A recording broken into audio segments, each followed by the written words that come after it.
Welcome back and thanks for staying with us. One person is dead and several others have been rushed to hospital following a 3-vehicle crash along the Rose Hall Main Road in Montego Bay, St. James this afternoon.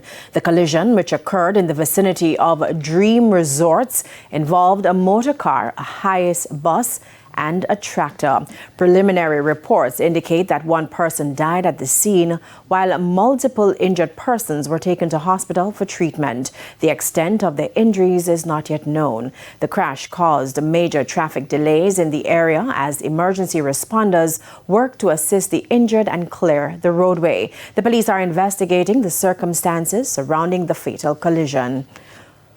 112 persons have been killed on the nation's roads since the start of the year.